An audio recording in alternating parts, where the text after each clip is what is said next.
नमस्कार श्रोता मित्रों। आइए आज सुनते हैं प्रेमचंद जी की लिखी कहानी बूढ़ी काकी। तो कहानी शुरू करते हैं दोस्तों। बुढ़ापा बहुधा बचपन का पुनरागमन हुआ करता है। बूढ़ी काकी में जिव्या स्वाद के सिवाय कोई और चेष्टा शेष न थी और न अपने कष्टों की ओर आकर्षित करने का रोने के अतिरिक्त दूसरा कोई सहारा ही। समस्त इंद्रियां, नेत्र, हाथ और पैर जवाब दे चुके थे। पृथ्वी पर पड़ी रहती और जब घर वाले कोई बात उनकी इच्छा के प्रतिकूल करते या भोजन का समय टल जाता, उसका परिमाण पूर्ण ना होता अथवा बाजार से कोई वस्तु आती और उन्हें ना मिलती तो रोने लगती थीं। उनका रोना सिसकना साधारण न था। वह गला फाड़ फाड़ कर रोती थीं। उनके पतिदेव को स्वर्ग सिधारे कालांतर हो चुका था। बेटे तरुण होकर चल बसे थे। अब एक भतीजे के सिवाय और कोई ना था। उसी भतीजे के नाम उन्होंने अपनी सारी संपत्ति लिख दी थी। भतीजे ने संपत्ति लिखाते समय तो खूब लंबे चौड़े वादे किए, परंतु वे सब वादे केवल कुली डिपो के दलालों के दिखाए हुए सब्ज बाग थे। यद्यपि उस दंपत्ति की वार्षिक आय 150-200 रुपए से कम ना थी, तथापि बूढ़ी काकी को पेट भर भोजन भी कठिनाई से मिलता था। इसमें उनके भतीजे पंडित बुधिराम का अपराध था अथवा उनकी अर्धांगिनी श्रीमती रूपा का। इसका निर्णय करना सहज नहीं। बुधिराम स्वभाव के सज्जन थे, किंतु उसी समय तक जब तक कि उनके कोष पर कोई आंच न आए। रूपा स्वभाव से तीव्र थी सही, पर ईश्वर से डरती थी। अतएव बूढ़ी काकी को उसकी तीव्रता उतनी न खलती थी जितनी बुधिराम की भलमनसाहत। बुधिराम को कभी कभी अपने अत्याचार का खेद होता था। विचारते कि इसी संपत्ति के कारण मैं इस समय भला मानुस बना बैठा हूँ। यदि मौखिक आश्वासन और सूखी सहानुभूति से स्थिति में सुधार हो सकता तो उन्हें कदाचित कोई आपत्ति न होती, परंतु विशेष व्यय का भय उनकी सचेष्टा को दबाए रखता था। यहाँ तक कि यदि द्वार पर कोई भला आदमी बैठा होता और बूढ़ी काकी उस समय अपना राग अलापने लगती तो वह आग हो जाते और घर में आकर जोर से डांटते। लड़कों को बुढ़ों से स्वाभाविक विद्वेष होता ही है, और फिर जब माता पिता का यह रंग देखते तो बूढ़ी काकी को और भी सताया करते। कोई चुटकी काट कर भागता, कोई उन पर पानी की कुल्ली कर देता। काकी चीख मारकर रोती, परंतु यह बात प्रसिद्ध थी कि वह केवल खाने के लिए रोती। अतएव उनके संताप और आर्तनाद पर कोई ध्यान नहीं देता था। हाँ, काकी कभी क्रोधातुर होकर बच्चों को गालियां देने लगती तो रूपा घटना स्थल पर अवश्य आ पहुंचती। इस भय से काकी अपनी जिह्वा कृपाण का कदाचित ही प्रयोग करती थी। यद्यपि उपद्रव शांति का यह उपाय रोने से कहीं अधिक उपयुक्त था। संपूर्ण परिवार में यदि काकी से किसी को अनुराग था तो वह बुधिराम की छोटी लड़की लाडली थी। लाडली अपने दोनों भाइयों के भय से अपने हिस्से की मिठाई चबेना बूढ़ी काकी के पास बैठकर खाया करती थी। यही उसका रक्षागार था। और यद्यपि काकी की शरण उनकी लोलुपता के कारण बहुत महंगी पड़ती थी, तथापि भाइयों के अन्याय से कहीं सुलभ थी। इसी स्वार्थानुकूलता ने उन दोनों में प्रेम और सहानुभूति का आरोपण कर दिया था। रात का समय था। बुधिराम के द्वार पर शहनाई बज रही थी और गांव के बच्चों का झुंड विस्मयपूर्ण नेत्रों से गाने का रसास्वादन कर रहा था। चारपाइयों पर मेहमान विश्राम करते हुए नाइयों से मुक्कियां लगवा रहे थे। समीप ही खड़ा हुआ भाट बिरदावली सुना रहा था और कुछ भावुक मेहमानों के वाह वाह पर ऐसा खुश हो रहा था मानो इस वाह वाह के यथार्थ में वही अधिकारी हैं। दो एक अंग्रेजी पढ़े नवयुवक इन व्यवहारों से उदासीन थे। वे इस गंवार मंडली में सम्मिलित होना अपनी प्रतिष्ठा के प्रतिकूल समझते थे। आज बुधिराम के बड़े लड़के सुखराम का तिलक आया है। यह उसी का उत्सव है। घर के भीतर स्त्रियां गा रही थीं और रूपा मेहमानों के लिए भोजन के प्रबंध में व्यस्त थी। भट्टियों पर कड़ाहे चढ़े थे। एक में पूरियां कचौरियां निकल रही थीं, दूसरे में अन्य पकवान बन रहे थे। एक बड़े हंडे में मसालेदार तरकारी पक रही थी। घी और मसाले की क्षुधावर्धक सुगंध चारों ओर फैली हुई थी। बूढ़ी काकी अपनी कोठरी में शोकमय विचार की भांति बैठी हुई थी। वह स्वाद मिश्रित सुगंध उन्हें बेचैन कर रही थी। वे मन ही मन विचार कर रही थीं, संभवतः मुझे पूड़ियाँ ना मिलेंगी। इतनी देर हो गई, कोई भोजन लेकर नहीं आया। मालूम होता है सब लोग भोजन कर चुके, मेरे लिए कुछ ना बचा। यह सोचकर उन्हें रोना आया, परंतु अपशगुन के भय से वे रो न सकी। आहा, कैसी सुगंध है! अब मुझे कौन पूछता है? जब रोटियों के ही लाले पड़े हैं तब ऐसे भाग्य कहाँ कि भर पेट पूड़ियाँ मिले। यह विचार कर उन्हें रोना आया। कलेजे में एक हूंक सी उठने लगी, परंतु रूपा के भय से उन्होंने फिर मौन धारण कर लिया। बूढ़ी काकी देर तक इन्हीं दुखदायक विचारों में डूबी रहीं। घी और मसालों की सुगंध रह रह कर मन को आपे से बाहर किए देती थी। मुंह में पानी भर भर आता था। पूड़ियों का स्वाद स्मरण कर हृदय में गुदगुदी होने लगती थी। किसे पुकारूं? आज लाडली बेटी भी नहीं आई। दोनों छोकरे सदा दिक किया करते हैं, आज उनका भी कहीं पता नहीं। कुछ मालूम तो होता कि क्या बन रहा है। बूढ़ी काकी की कल्पना में पूड़ियों की तस्वीर नाचने लगी। खूब लाल लाल, फूली फूली, नरम नरम होंगी। रूपा ने भली भांति मोयन दिया होगा। कचौरियों में अजवाइन और इलायची की महक आ रही होगी। एक पूरी मिलती तो जरा हाथ में लेकर देखती। क्यों ना चलकर कड़ाही के सामने ही बैठूं। पूड़ियाँ छन छन कर तैरती होंगी, कड़ाही से गरम गरम निकल कर थाली में रखी जाती होंगी। फूल हम घर में भी सूंघ सकते हैं, परंतु वाटिका में कुछ और बात होती है। इस प्रकार निर्णय करके बूढ़ी काकी उकड़ू बैठकर हाथों के बल सरकती हुई बड़ी कठिनाई से चौखट उतरी और धीरे धीरे रेंगती हुई कड़ाही के पास जा बैठी। यहाँ आने पर उन्हें उतना ही धैर्य हुआ जितना भूखे कुत्ते को खाने वाले के सम्मुख बैठने पर होता है। रूपा उस समय कार्यभार से उद्विग्न हो रही थी। कभी इस कोठरी में जाती, कभी उस कोठरी में, कभी कड़ाही के पास जाती, कभी भंडार में।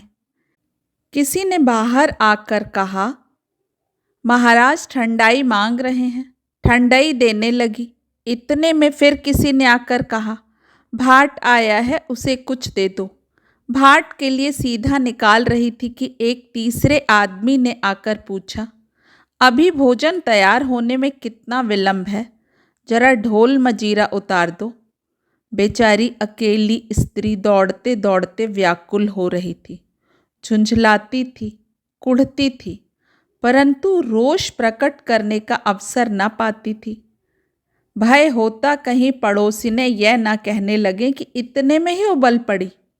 प्यास से उसका कंठ सूख रहा था, गर्मी के मारे फूंकी जाती थी, परंतु इतना अवकाश भी नहीं था कि जरा पानी पी ले अथवा पंखा लेकर झले। यह भी खटका था कि जरा आँख हटी और चीज़ों की लूट मची। इस अवस्था में बूढ़ी काकी को कढ़ाई के पास बैठे देखा तो जल गई। क्रोध न रुका। इसका भी ध्यान न रहा कि पड़ोसी ने बैठी हुई हैं, मन में क्या कहेंगी। पुरुषों में लोग सुनेंगे तो क्या कहेंगे।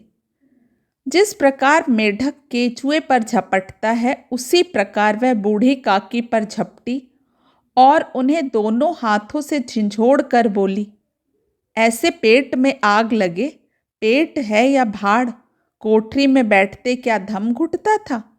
अभी मेहमानों ने नहीं खाया, भगवान को भोग नहीं लगा, तब तक धैर्य न हो सका, आकर छाती पर सवार हो गई।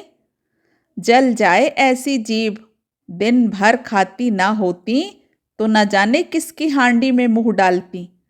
गांव देखेगा तो कहेगा बुढ़िया भर पेट खाने को नहीं पाती, तब तो इस तरह मुंह बाए फिरती हैं। डायन मरे ना माचा छोड़े, नाम बेचने पर लगी हैं, नाक कटवा कर दम लेंगी। इतना ठूसती हैं ना जाने कहाँ भस्म हो जाता है। लो, भला चाहती हो तो जाकर कोठरी में बैठो, जब घर के लोग खाने लगेंगे तब तुम्हें भी मिलेगा।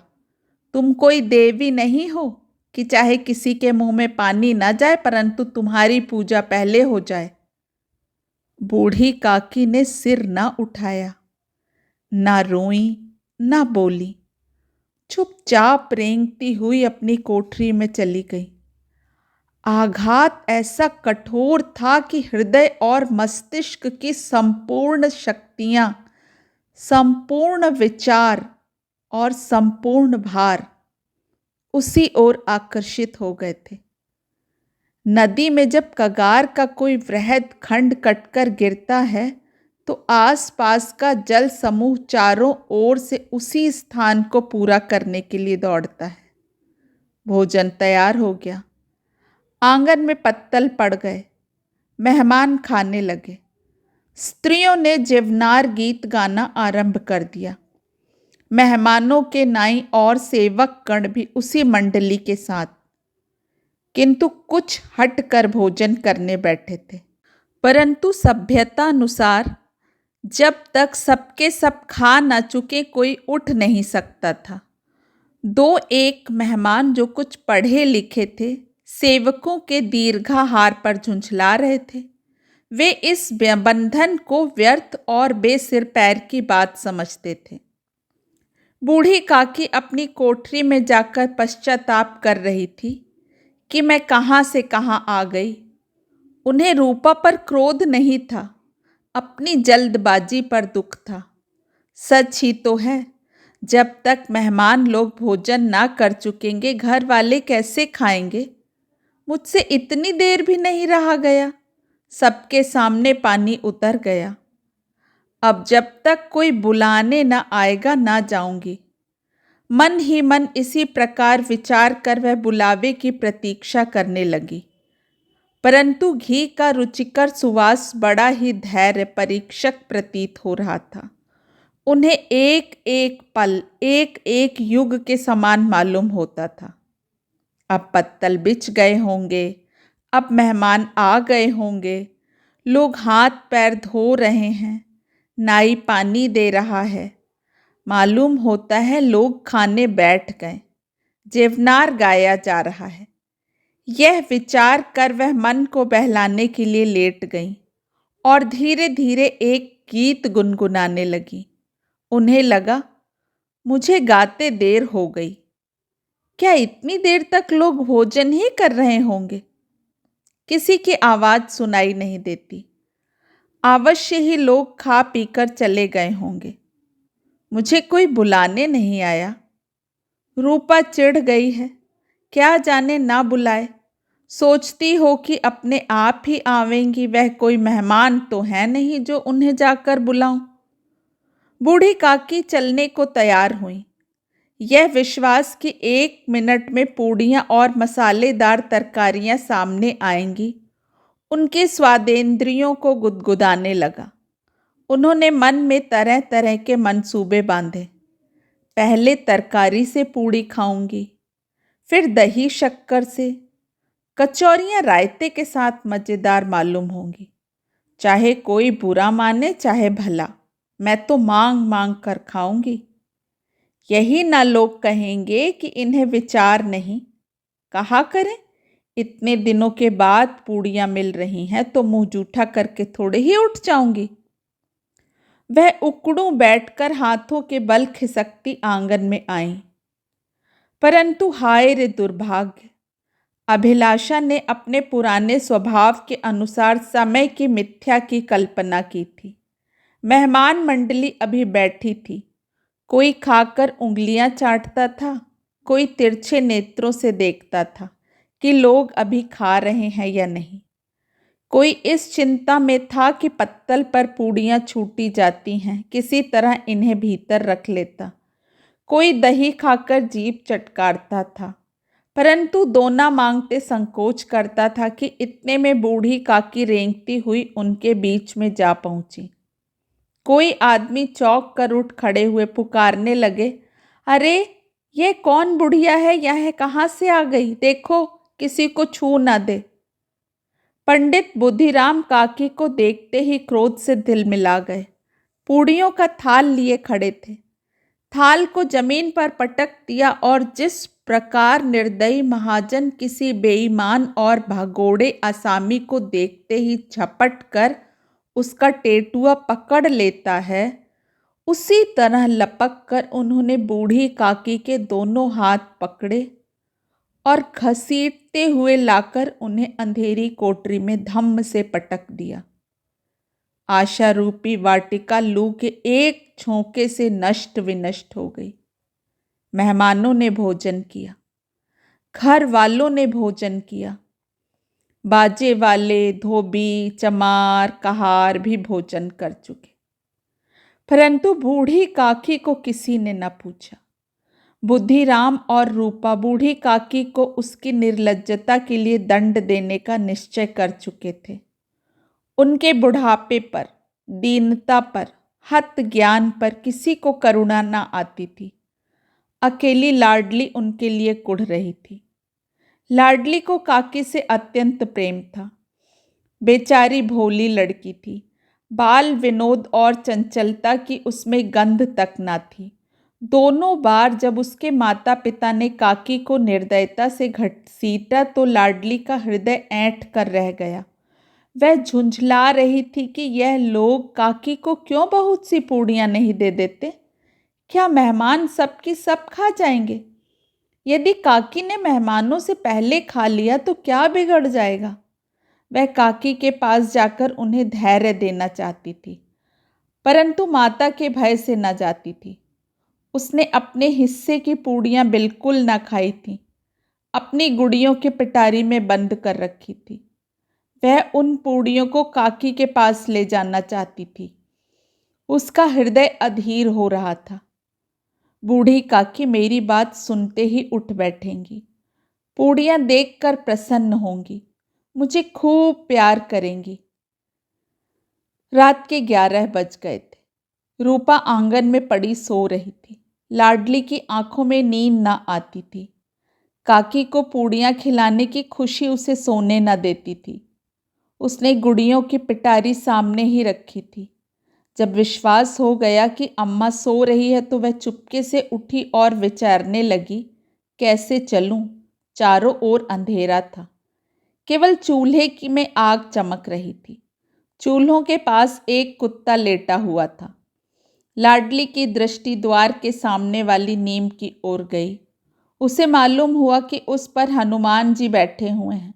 उनकी पूंछ, उनकी गदा सब स्पष्ट दिखलाई दे रही थी। मारे भय के उसने आंखें बंद कर लीं। इतने में कुत्ता उठ बैठा। लाडली को ढांढस हुआ। कई सोए हुए मनुष्यों के बदले एक जागता हुआ कुत्ता उसके लिए अधिकतर धैर्य का कारण हुआ। उसने पिटारी उठाई और बूढ़ी काकी की कोठरी की ओर चली। बूढ़ी काकी को केवल इतना स्मरण था कि किसी ने मेरे हाथ पकड़कर घसीटे। फिर ऐसा मालूम हुआ जैसे कोई पहाड़ पर उड़ाए लिए जाता है। उनके पैर बार बार पत्थरों से टकराए। तब किसी ने उन्हें पहाड़ पर पटका। वे मूर्छित हो गईं। जब वे सचेत हुई तो किसी की जरा भी आहट ना मिलती थी। समझा कि सब लोग खा पीकर सो गए और उनके साथ मेरी तकदीर भी सो गई। रात कैसे कटेगी राम, क्या खाऊं? पेट में अग्नि धधक रही है। हाय, किसी ने मेरी सुध ना ली। क्या मेरा ही पेट काटने से धन जुट जाएगा? इन लोगों को इतनी भी दया नहीं आती कि ना जाने बुढ़िया कब मर जाए, उसका क्यों जी दुखाएं। मैं पेट की रोटियां ही खाती हूँ कि और कुछ। इस पर यह हाल। मैं अंधी अपाहिज ठहरी, ना कुछ सुनूं ना बूझूं। यदि आंगन में चली गई तो बुधिराम से इतना कहते ना बनता था कि काकी अभी लोग खा रहे हैं फिर आना। मुझे घसीटा, पटका। उन्हीं पूड़ियों के लिए रूपा ने सबके सामने गालियां दी। उन्हीं पूड़ियों के लिए इतनी दुर्गति करने पर भी उनका पत्थर का कलेजा न पसीजा। सबको खिलाया, मेरी बात तक ना पूछी। जब तब ही ना दी तो अब क्या देंगी? यह विचार कर काकी निराशमय संतोष के साथ लेट गई। ग्लानि से गला भर भर आता था, परंतु मेहमानों के भय से रोती ना थी। सहसा उनके कानों में आवाज आई, काकी उठो, मैं पूड़ियाँ लाई हूँ। काकी ने लाडली की बोली पहचानी, चटपट उठ बैठी। दोनों हाथों से लाडली को टटोला और उसे गोद में बिठा लिया। लाडली ने पूड़ियाँ निकाल कर दी। काकी ने पूछा, क्या तुम्हारी अम्मा ने दी हैं? लाडली ने कहा, नहीं, ये मेरे हिस्से की हैं। काकी पूड़ियों पर टूट पड़ी। 5 मिनट में पिटारी खाली हो गई। लाडली ने पूछा, काकी पेट भर गया? जैसे थोड़ी सी वर्षा ठंडक के स्थान पर भी गर्मी पैदा कर देती है, उसी भांति इन थोड़ी सी पूड़ियों ने काकी की क्षुधा और इच्छा को उत्तेजित कर दिया। बोली, नहीं बेटी, जाकर अम्मा से और मांग लाओ। लाडली ने कहा, अम्मा सोती हैं, जगाऊंगी तो मारेंगी। काकी ने पिटारी को फिर टटोला। उसमें कुछ टुकड़े गिरे थे, उन्हें निकाल कर वे खा गईं। बार बार होंठ चाटती थी, चटकारे भरती थी। हृदय मसोस रहा था कि मैं और पूड़ियाँ कैसे पाऊं। संतोष सेतु जब टूट जाता है तब इच्छा का बहाव अपरिमित हो जाता है। मतवालों को मद का स्मरण कराना उन्हें मदान्ध बनाना है। काकी का अधीर मन इच्छा के प्रबल बहाव में बह गया। उचित और अनुचित का विचार जाता रहा। वे कुछ देर तक उस इच्छा को रोकती रहीं।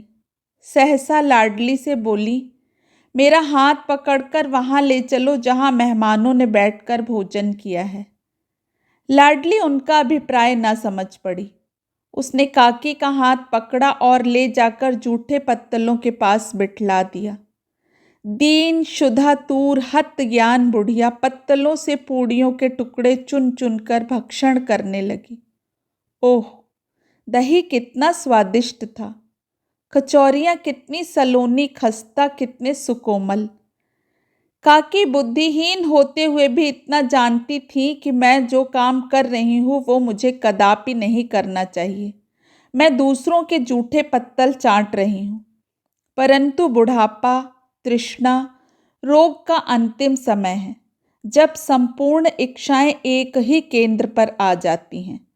बूढ़ी काकी का यह केंद्र उनकी स्वादेंद्रियां थीं। ठीक उसी समय रूपा की आंख खुली। उसे मालूम हुआ कि लाडली मेरे पास नहीं है। वह चौंकी, चारपाई के इधर उधर ताकने लगी कि कहीं नीचे तो नहीं गिर पड़ी। उसे वहां ना पाकर वह उठ बैठी तो क्या देखती हैं कि लाडली जूठे पत्तलों के पास चुपचाप खड़ी है और बूढ़ी काकी पत्तलों पर पूड़ियों के टुकड़े उठा उठाकर खा रही हैं।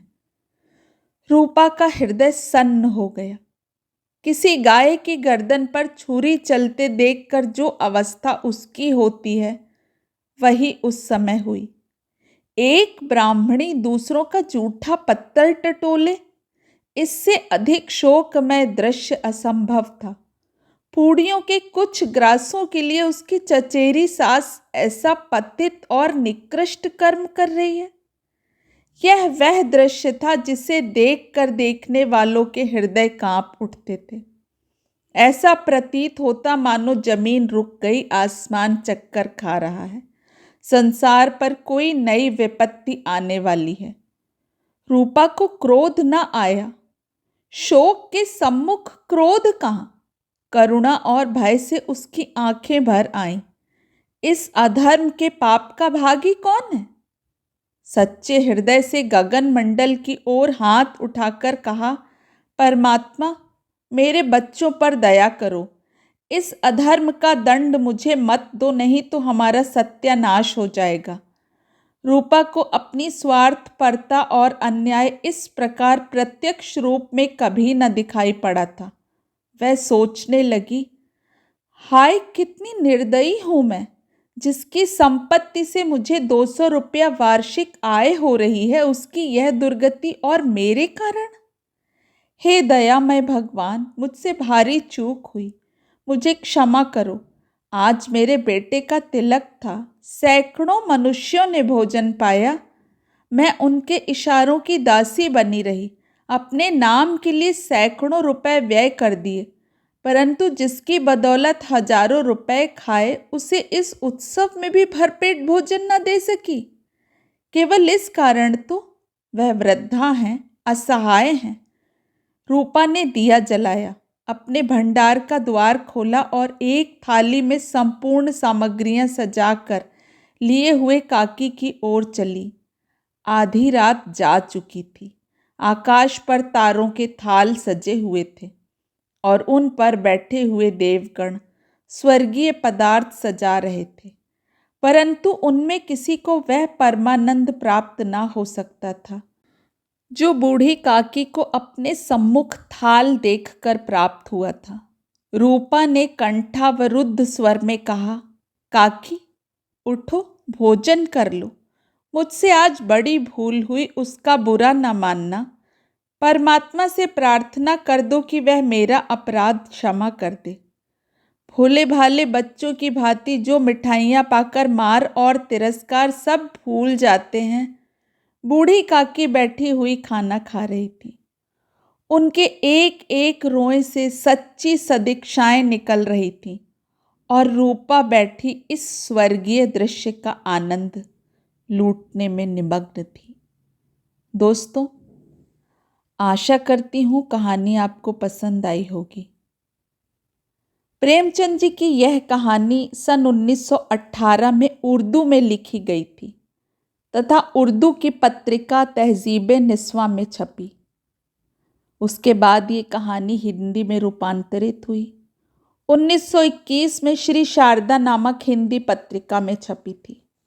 उसके बाद यह कहानी इंग्लिश में भी ट्रांसलेट की गई, सिलेबस में भी आई। बहुत ही अच्छी कहानी है। आशा करती हूँ आप सभी को पसंद आई होगी। अपना कीमती समय देने के लिए आप सभी का हार्दिक आभार। जल्द ही फिर मिलेंगे एक नई कहानी के साथ। आप सभी का समय शुभ हो। नमस्कार।